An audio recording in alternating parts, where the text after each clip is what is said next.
Of a referee suspected to have been infected with COVID-19 may be a false positive after all, but the league will not be taking any chances. Protocols have been strengthened as the PBA tournament pushes through. And this might just be the biggest antitrust case since the 2000s. The U.S. Justice Department has filed a lawsuit against Google for supposed anti-competitive practices.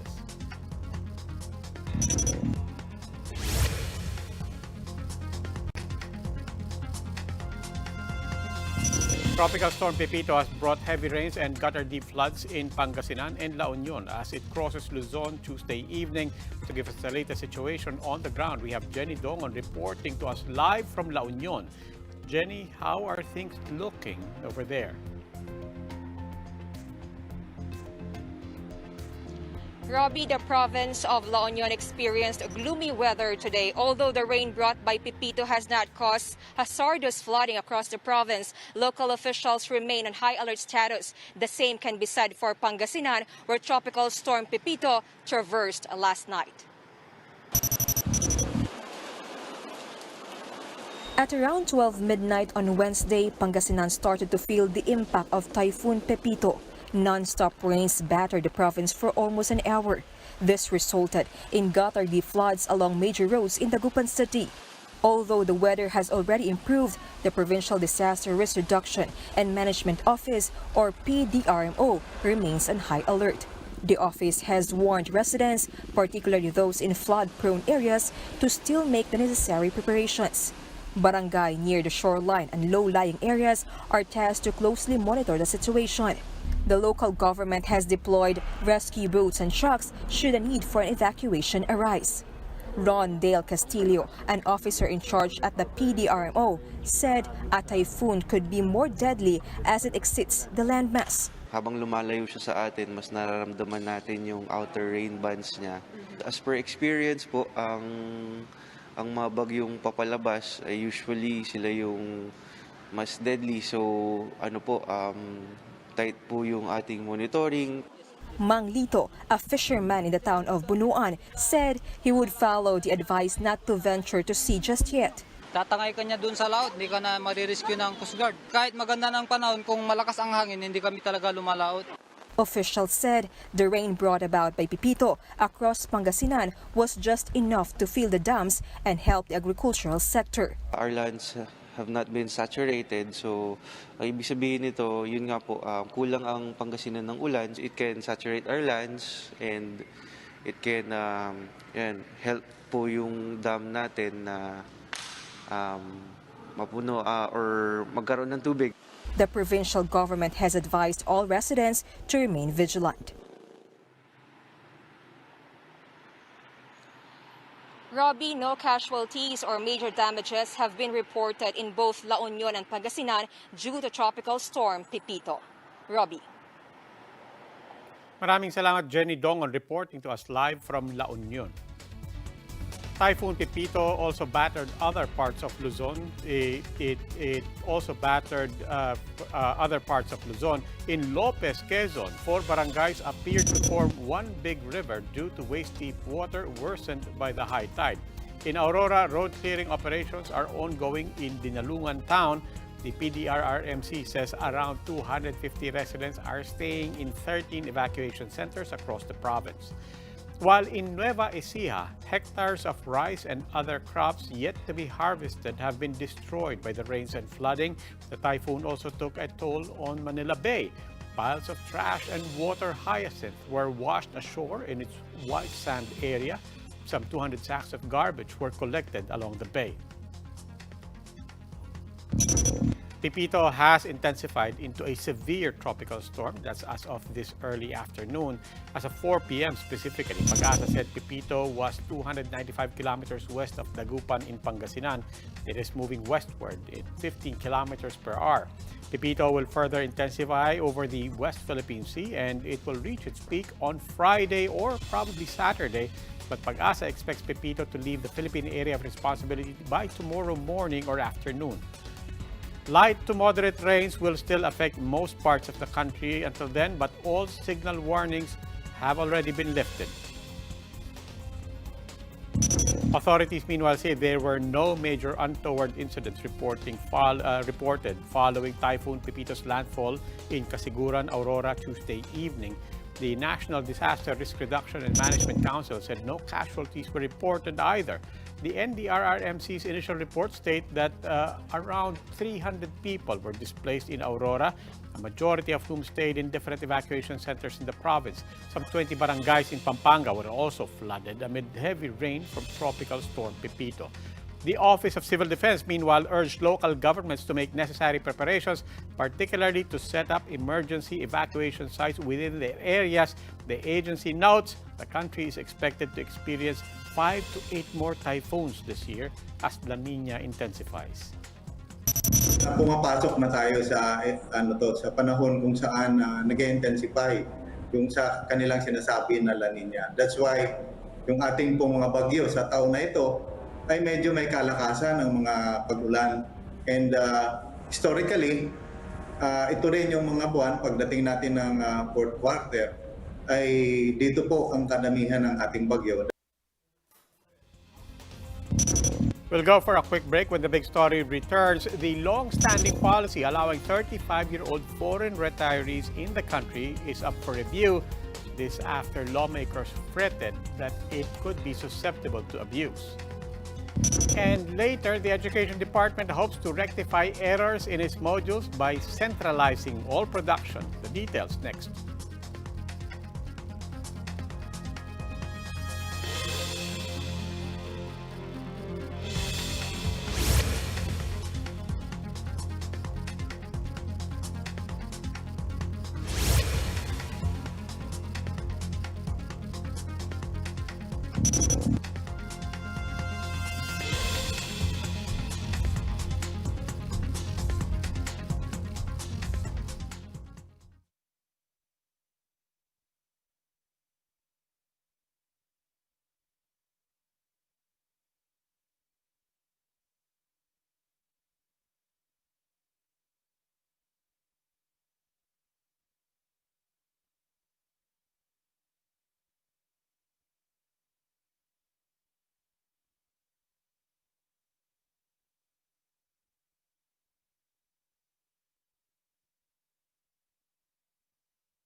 Good evening, I'm Robbie Alampay. You're still watching The Big Story. Early retirement is the dream for some Filipinos, but it turns out many foreigners, particularly Chinese nationals, are already living this dream right here in the Philippines, and senators are worried. Menos Baños tells us why. Before the pandemic hit the country, the Philippines tourism sector hit a milestone in 2019. Some 8.26 million international travelers arrived in the country. That's 15% more than the previous year. But some of these foreigners don't just visit the country.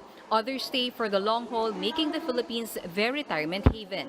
The Philippine Retirement Authority, or PRA, allows foreigners as young as 35 years old to enter and stay in the country if they want to retire here.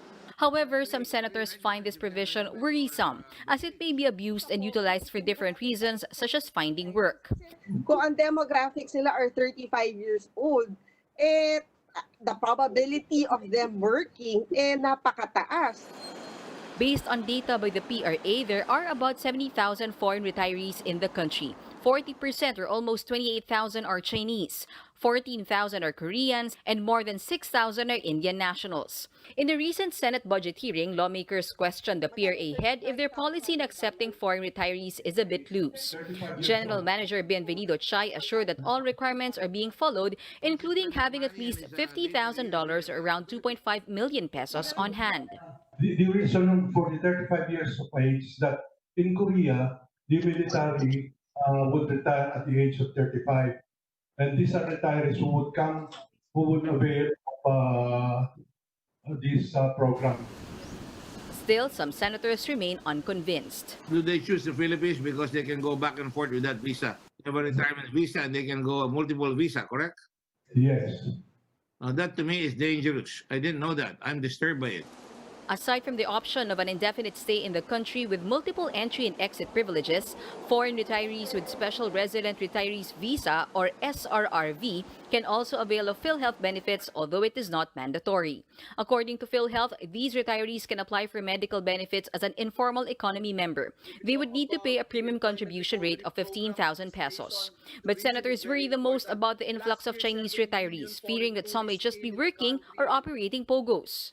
My concern, GM, is yung ang laki ng Chinese retirees natin. And I don't know if we have the budget to monitor na hindi nagtatrabaho sa Pogo itong mga Chinese retirees. Last year, Mr. Chairman, there are 6,678 illegal workers who were apprehended by the Department of Labor and Employment.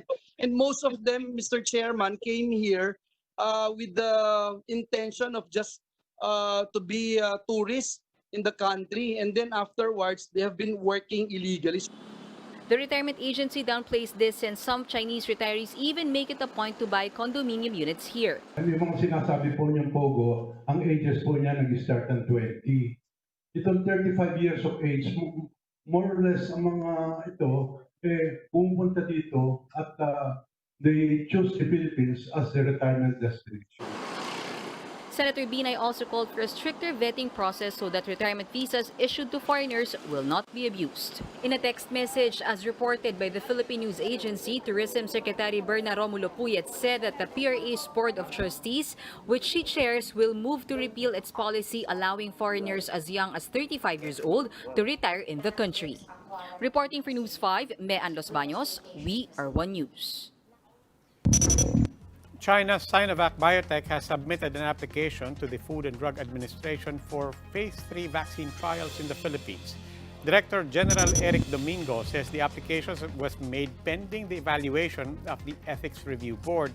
The Science and Technology Department's vaccine expert panel had earlier endorsed Sinovac for the trials.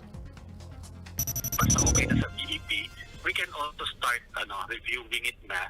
Tapos paglabas ng Ethics Board approval, saka pa rin magkakaroon ng final. Requirement pa rin talaga siya.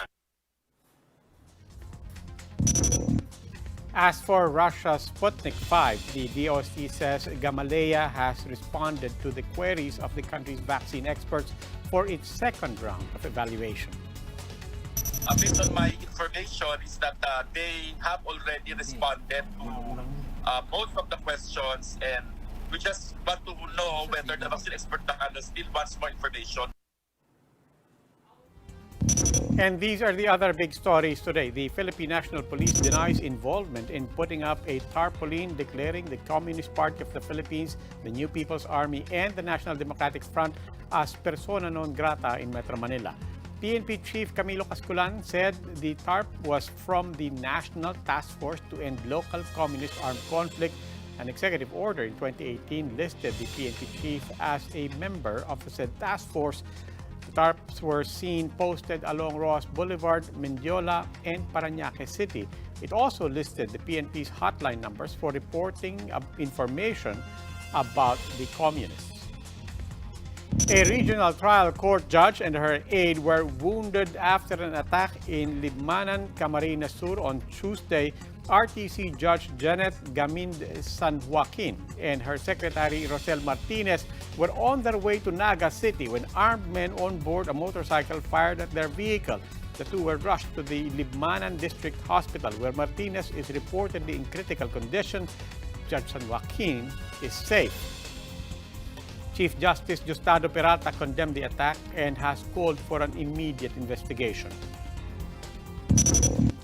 MRT-3 will temporarily halt operations starting October 31 until November 2 for maintenance and rehabilitation work. MRT officials said the 3-day shutdown will give way to a bushing replacement and fixing of turnouts in the Taft Avenue Station Depot. Once done with the turnout activity, the rail line's management hopes to further raise the train speed to 50 kilometers per hour in November, up from an already improved 40 kilometers per hour this month. And beginning today, Filipinos who wish to go abroad for leisure may now do so as the IATF green lights non-essential outbound travel. But there might not be much appetite for overseas travel just yet. Gerard de la Peña shows us in this report. After many cancellations, Gail's flight to Hong Kong will finally push through in January next year. It was her brother's gift to her for passing the bar exams. While it's all systems go now for her departure, Gail is still having second thoughts about leaving the country. Pupunta nga kami doon, hindi naman kami mag-enjoy kasi iniisip mo baka mamaya makuha mo yung mga nakakasalamuha mo doon, makuha mo yung COVID, uuwi ka dito to your family, to your office mates, dala-dala mo siya. Today is the first day that non-essential outbound flights have been allowed after the government had lifted the ban last week. But that does not seem to be the case. Halls and check-in counters at the Ninoy Aquino International Airport are almost empty. The Foreign Affairs Department has a theory why. I guess the main reason why most Filipinos have not taken up the offer to already leave is because there are many destinations around the world that are still in their own travel restrictions and quarantine protocols. Some travelers also find it a hassle to file additional requirements. This includes a confirmed plane ticket and the travel and health insurance. Passengers are also required to submit a declaration form to the Bureau of Immigration, acknowledging the risks involved in their trips. Most importantly, they must test negative for the SARS-CoV-2 24 hours before their flight. Upon returning to the country, Filipino travelers have to undergo the mandatory swab test and 14-day quarantine imposed by the Interagency Task Force on Emerging Infectious Diseases. These, according to travel agencies, make it hard to resume operations. The procedure of having your nostrils being swabbed, there are a lot of people who tries to back out on that. So kahit na gustong-gusto nilang bumiyahe because there's that requirement, they would rather stay home. For now, airline companies, which have been suffering heavy losses since the onset of the pandemic, are hoping that Filipinos may soon be encouraged to travel within the country at least. For News 5, Gerard de la Peña, we are One News. We'll take another break, and when we come back, will the PBA Bubble tournament push through after a referee became a suspected COVID-19 patient? We find out. And why is the U.S. government slapping tech giant Google in an antitrust lawsuit? The answer after the break.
Good evening. You're still watching The Big Story. I'm Robbie Alampay. With erroneous modules making the rounds online, the Education Department has finally decided to centralize the production of learning materials. How will they do this? Marian Enriquez tells us. Judelin's two kids share one gadget for their online classes. While they've come up with a system to make sure no one is left behind, their internet connection poses another problem. Ginagawa po ng anak ko Halimbawa, sa kanya, alas 8, bubukas po sa kanya, nag-attendance, nagla-like, tapos i-open na naman niya yung account ng kapatid niya, yung grade 2, i-open na naman niya doon, tapos salit-salitan lang po, tapos minsan, nag-ano pa yung data, nagluloko pa. Kaya ang hirap po talaga. And as a working mom, she finds it difficult to assist her kids. Luckily, her daughter was one of the selected students who may enter Pasig City's Community Learning Hub, an initiative of the Office of the Vice President. The hub is complete with tablets, computers, and internet connection, which students may use for distance and blended learning.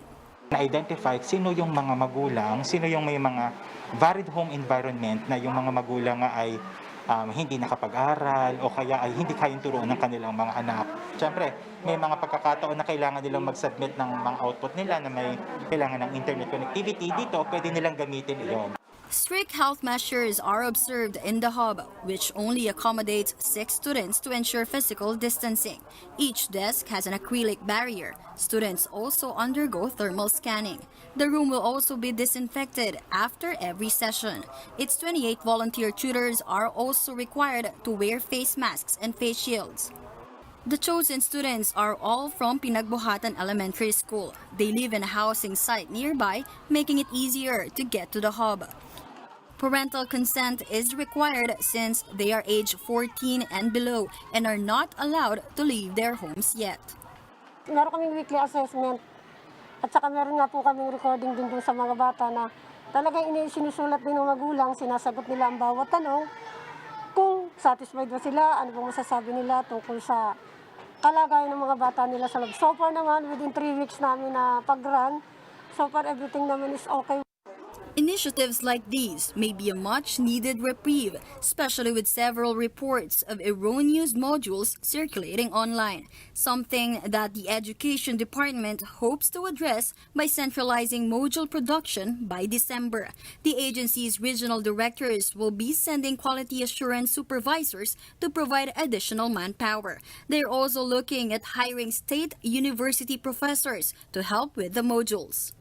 Nagbigay na po kami ng orientation kahapon. So yung effort namin ngayon, mas maigting. Kailangan po talaga mayroong panel of experts na outside of DepEd na gagawa. Hopefully po, at least yung second quarter, lalo na yung second month ng second quarter na mahahabol pa, we'll have to go through more eyes. DepEd also welcomes volunteers who have offered assistance in assuring the quality of modules. For News 5, Marian Enriquez, we are One News. This year's Philippine Digital Convention organized by PLDT Enterprise will move closer to theme as it proceeds virtually later this month. With the COVID-19 pandemic accelerating the country's need for more tech-driven solutions, this year's DigiCon will be headlined by business influencers, tech experts, and thought leaders from around the world. Around 20,000 delegates are expected to be in attendance to learn from global executives such as Cisco President and CEO Chuck Robbins and Nokia President and CEO Pekka Lundmark. Ahead of the launch of the 7th Philippine DigiCon on October 28 to 30, PLDT says it is looking to provide more options for small businesses that are doing everything they can to stay afloat in this pandemic. This digital convention is really all about rediscovering and reinventing businesses. We want to give all businesses the chance to be able to reinvent themselves to something better. As we continue to battle this pandemic, we're challenged to rethink our current business model. But with thought leaders joining us at this convention, I am hopeful that you will be inspired to take your vision farther and wider. A PBA referee is expected to have contracted COVID-19 as the bubble tournament entered its second week. How will this affect the upcoming games? We'll find out in this report by Lynn Olivario. One of the referees in the PBA bubble is suspected to be infected with COVID-19. PBA Commissioner Willie Marshall did not disclose the identity, but said the ref has been brought to a quarantine facility in the athletes' village this morning. The Basis Conversion and Development Authority said the referee could be a case of a false positive after his antigen test this afternoon yielded a negative result. Still, the suspected COVID patient will undergo an RT-PCR test on October 24 and will remain on a strict 14-day quarantine at the athlete's village. In a statement, the league said the referee was last tested on October 19 along with 27 others whose tests all came out negative. It was his second RT-PCR test inside the bubble, apart from the 2 other tests he took prior to entering Clark. All of the refs' previous results, according to the PBA, turned out negative. Deputy Commissioner Eric Castro was quick to rule out a possible health protocol breach on the part of the suspected COVID patient. Wala pong tsansa, gawa po ng nakakordon po kami rito. As bantay sarado po lahat ng galaw natin dito. The PBA said all close contacts of the referee, including game officials present in last night's square-off between Blackwater and Alaska, have been isolated. As a precaution, all referees who officiated Tuesday's games won't be calling the shots until Sunday. So may naiwan tayong 8 yesterday dito sa hotel na siyang patatakbuhin natin today until Sunday, most likely. Because all the close contacts will be tested on Saturday naman.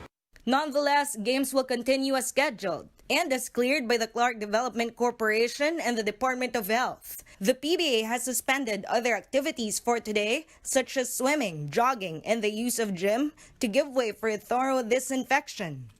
Marshall assures basketball fans that the health and safety of the players are still their utmost priority. Huwag po kayong mag-alala. Ginagawa po namin lahat ng protection ng mga players at lahat ng buong delegates po dito. Makakaasa po kayo. Gagawin po namin lahat para maging successful itong bubble na to. For News 5, Lynn Olivario, we are One News. And as mentioned, the games do continue. In the meantime, the NLEX Road Warriors have seized their first victory in the PBA Bubble after a nip-and-tuck game against the Northport Batang Tier 102-88. Northport managed to keep a 1-point lead early into the fourth quarter, but NLEX was swift enough to respond with a 19-1 run. Kiefer Ravena led the Warriors with 25 points, 5 rebounds, and 4 assists. Despite Kevin Ferrer's 18-point effort for the Batang Tier, they remain empty-handed after 4 tries. Phoenix Super LPG is currently taking on Ginebra San Miguel.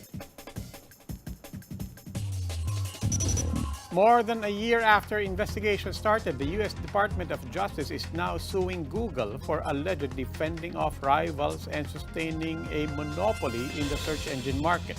The U.S. Justice Department filed the antitrust lawsuit against the tech giant, claiming it had been cutting deals to make sure device manufacturers make Google their default search engine.